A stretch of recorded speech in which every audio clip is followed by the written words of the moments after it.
everyone, this is Niki Rowland and today I have a layout to share for Hip Kit Club. I am playing along with the weekly challenge and I'm using the June kits. The challenge is to use a large title, mixed media and ephemera. So I'm using all of those. Now I started off this layout in a very different way to how it ended. So I initially started off with this large piece of that wonderful striped paper on the corner, and I wanted to put clouds on the background using the cloud stencil, but it didn't really work out that well. It didn't look good. I wasn't happy with it, and when I put my photo on other bits and pieces, I wasn't happy. So I've started again, really.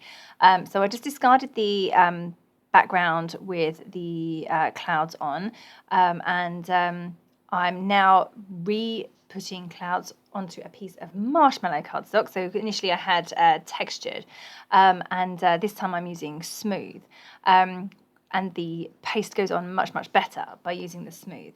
I am doing two different colours, and I'm creating four clouds in each colour. So I have used the blue one that came in the June kit, and I'm using a greeny coloured one that came in a previous kit.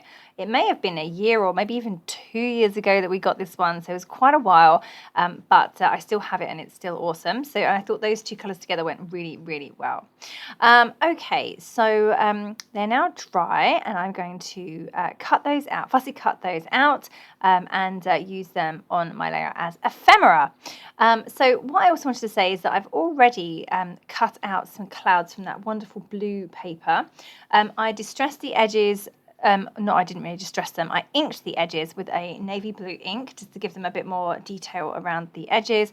And then I've punched them again using vellum, and I've layered the vellum on top of the blue clouds and stapled them in place. So basically I'm going a bit cloud crazy because I have these clouds that are made from the embellishment mousse, and I have the punched clouds, which are double layered with vellum.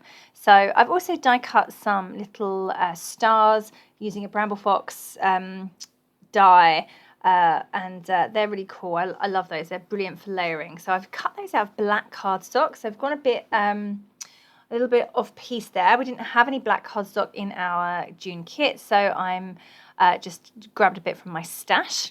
One of the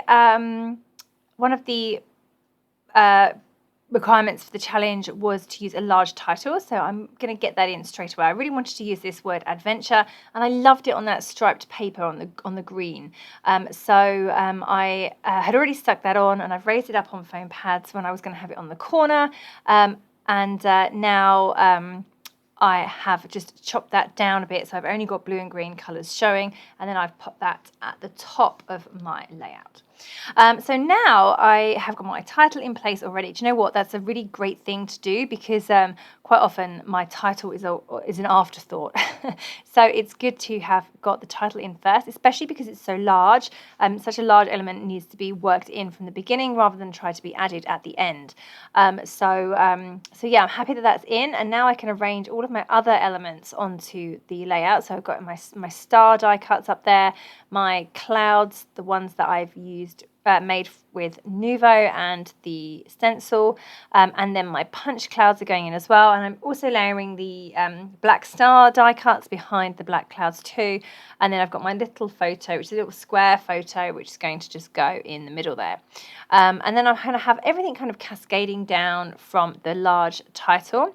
I ran into some technical difficulties with this video, guys, so I'm really sorry that the screen has shrunk down a bit there, so apologies for that. Bear with me, it's going to remain like this for the rest of the video, but I think it's actually slightly more zoomed in than the previous screen, the frame. Basically, I had some issues with where my camera was, and then when I tried to crop into the video to make it closer, then I lost all the surround for some reason, which is very strange. I don't know why it doesn't make it full screen, but anyway, apologies for that. It was either bear with me or have no video, so I figured this was better than nothing. So yeah, apologies for that.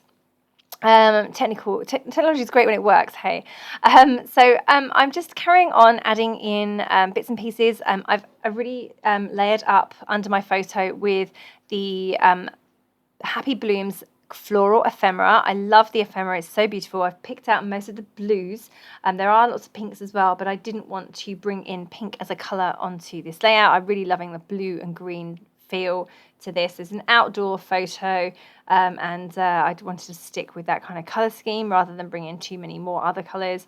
Top right, I've just added a small cluster, so one floral ephemera and a little black and white transparent sticker. I'm adding those little transparent black and white stickers, floral stickers, around the big cluster, just poking them in here and there. I've added some chipboard flair by Pink Fresh Happy Blooms, and more flowers from the floral ephemera. I've also got a few little labels in place there as well. So I've got a happy day, my favourite, and another my favourite. The little flares have a heart on and the word yes. And then I have another little label, which is an arrow with a light blue bit on the left, and that's just going to hold my date. So I haven't written that in yet, but I will do. Okay, nearly getting there. It's pretty much coming along really well. I'm just adding in some enamel dots and some little stickers, puffy stickers, and making sure everything is stuck in place. I'm liking how this is looking. I'm liking it a lot more than I like the diagonal corner design that I started off with, so I'm happy that I changed things up a bit and moved things around, and now I'm just going to finish off with a few splatters of paint. So I've just pulled out a dark blue and a green to match my papers and embellishments, and I'm just going to add the splatters around the big cluster. Obviously there's only one really big cluster here, so I'm just going to add those all around the big cluster, and I'm going to do, say, both colours, so the blue and the green. They're both Shimmers paints. I have lots of those. And then I'm just going to hand write in my journaling, which is just a couple of lines about what they are doing. They are building a den and having loads and loads of fun. Okay, so that is my layout complete. There you go, just a bit of a close-up there. Now going into the proper photos. So again, sorry, apologies about the cropped in screen. I'm not quite sure why that was all went wrong. Anyway, hopefully that'll be okay for next time. So here's the close-up photos. I hope you enjoyed this layout. I actually really enjoyed how it turned out in the end. Don't forget that if you are a Hip Kit Club subscriber, you get the main kit at a reduced price, 15% discount off all add-on kits, and you get access to exclusive subscriber cut files. So lots of reasons to subscribe. Okay, thank you so much. Don't forget to join in with the weekly challenge over on the Facebook group. Okay, happy scrapping. That was Niki Rowland for Hip Kit Club.